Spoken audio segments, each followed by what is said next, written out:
Welcome back to another monthly recap video. Today I'm going to be reviewing every single album that I listened to in the month of August, starting it off with The Weeknd's House of Balloons. Now, this is the first time I've really emotionally connected to a Weeknd album, which is kind of strange because coming into this, I was expecting to get a lot of toxic kind of F-boy vibes, but there's actually some heart to this album. It's also one of the most unique albums I've heard stylistically. It takes from traditional R&B, but puts a woozy and eerie spin on it. The lethargic pace of the album really makes me feel like I'm just drowning in these instrumentals, and it's that constant pace that places me deep within the atmosphere of this album. The instrumentation on Hiatus Coyote's Talk Tomahawk is trippy and delicate, but the vocalist just doesn't have enough finesse to match the intricacies of these instrumentals. Post Malone's new release, Austin, has some of the worst production I've heard all year. Pretty much every second of this album is extremely overcompressed to the point where it loses any and all personality. Post writing is also just absolutely awful. There is a line on this album that is, I could play that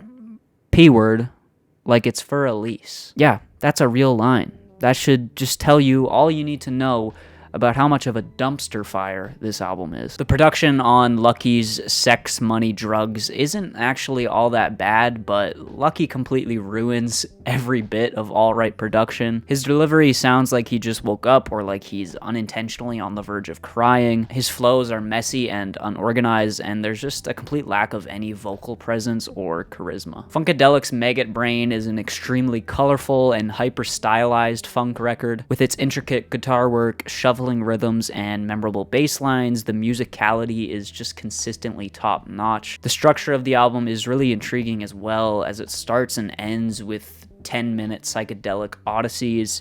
It's filled in with some more straightforward songs, so it really makes for an interesting, again, structure of a track list. Overall, it's a one-of-a-kind album. Hopefully I don't butcher the name of this album, but this is Uchu Nipong. Okay, you see the title on the video. The ideas here are less mind-blowing than they are on a Long Season, but the more straightforward songs create an intriguing mix of pop melodies and psychedelic and otherworldly atmospheres, and the almost whimsical vocal delivery creates a soundscape that just feels freeing. Charli XCX's Pop 2 is the most inconsistent album I've heard from her so far. Charli sounds amazing as usual, using colorful vocal effects to bring these songs lots of personality. The production shows glimpses of the hyperpop production she dived into on her following albums. However, some lazy choruses, cliche writing, and some really mediocre features, and especially the rap features, just feel a little bit forced and leave me feeling a little bit disappointed with this album. I had a really strange, visceral reaction to Squid's Bright Green Field. The overall sense of angst and dread throughout the entire album makes the closing track, in particular, Pamphlets, feel just like an explosive release of anger. While I wouldn't say I enjoyed the headspace that this album put me in, it is pretty brilliant and unique. With its yelpy vocals, Radiohead-esque guitar work, and chromatic progressions that build tension, it certainly did leave a strong impression emotionally and musically. George Clanton's Ooh, I Rap Ya, yep, that's the name of the album, is pure psychedelic bliss. With its sun-kissed guitars, hazy synths, and distant vocals, it creates a thick atmosphere, but it doesn't sacrifice the songwriting or catchy melodies. It's definitely one of the most well-produced and immersive albums that I've heard this year. Don't get me wrong, Nas is obviously a legend, but his flows over the more modern production on Magic 2 just comes across as a bit awkward to me. It feels like he's constantly trying to prove himself to a younger generation of rap listeners, which isn't really necessary. We all know he's a great rapper, so having this kind of unnecessary chip on his shoulder just feels a little bit ridiculous. The best way to describe Janelle Monae's The Age of Pleasure is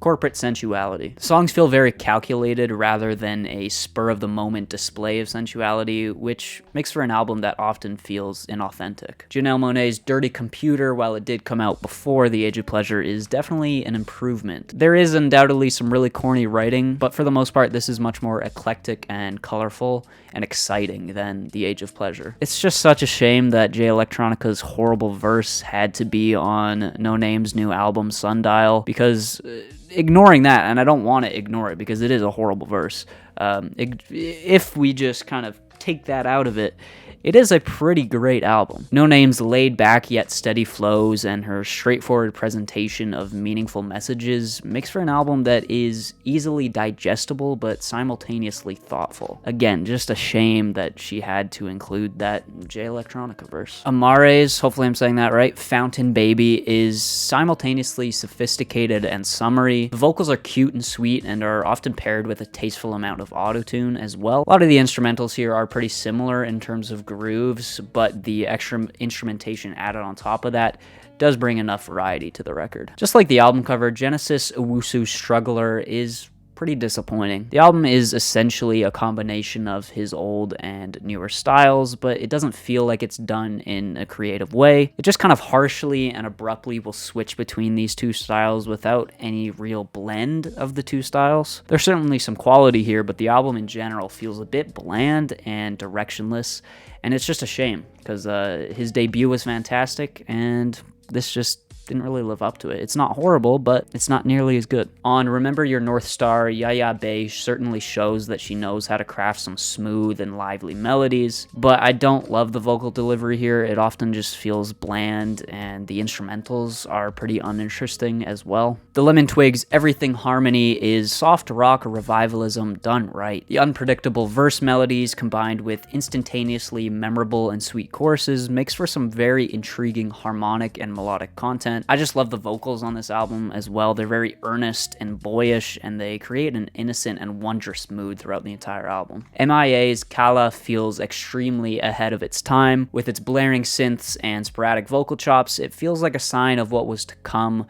within the landscape of experimental hip-hop. It's a miracle, guys. It's a miracle. Addison Ray made some tolerable music. Now, the music here on her new EP, AR, is nothing revolutionary, and don't get me wrong, the vocals aren't really there either. There's just not much of a vocal presence, but the production is pretty passable. Obviously, I didn't enjoy this thing. I didn't enjoy it, but it's leagues better than most of the TikToker music that I've heard. While Snoop Dogg's Doggy Style does seem kind of one-dimensional lyrically, the laid-back yet hard-hitting beats, thick bass lines, earworm synth lines, and just Snoop's charisma makes for an extremely fun record. Carly Rae Jepsen's vocals still haven't really clicked for me. Something about her airy and relatively flat vocal tone just makes me feel like I couldn't pick her vocals out of a lineup of modern pop vocalists. That being said, the songwriting and production on her new album here, The Loveliest Time, is pretty great. There's a great mix of blissful and glamorous instrumentals and more moody and dark instrumentals as well. It's nothing mind-blowing, but it's just a well-produced and written pop album. While I do like the idea of West Side Gun's music,